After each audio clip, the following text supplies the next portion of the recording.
L'or en voie d'épuisement. Des découvertes géologiques relancent le débat mondial. Alors que l'or continue de symboliser la richesse, la stabilité et la sécurité économique, une série d'études scientifiques publiées récemment vient remettre en question la durabilité de cet or si convoité.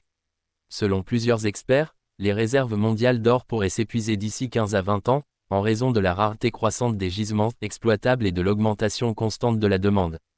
D'après les dernières données publiées par le World Gold Council, les réserves prouvées de gisements exploitables s'élèveraient à environ 50 000 tonnes, soit l'équivalent d'une quinzaine d'années de production au rythme actuel.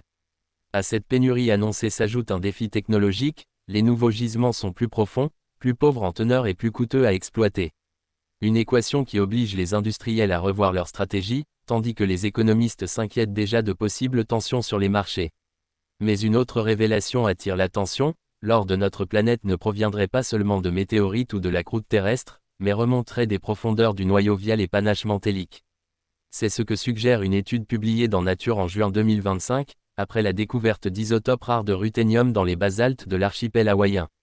Ces traces indiquent un transport de matériaux très profond, provenant probablement de la limite noyau-manteau, explique la chercheuse Shanna Goffredi à l'IV Science. En d'autres termes, la Terre respire ses propres métaux précieux, qui se feraient un chemin jusqu'à la surface à travers les volcans actifs. Ces découvertes géologiques posent une question fondamentale, sommes-nous prêts à changer notre manière de consommer l'or? Recyclage, économie circulaire, techniques minières durables, plusieurs voies sont explorées pour éviter un épuisement prématuré. En Europe, certaines entreprises investissent dans l'urban mining, c'est-à-dire le recyclage de l'or contenu dans les déchets électroniques, smartphones, ordinateurs, circuits imprimés.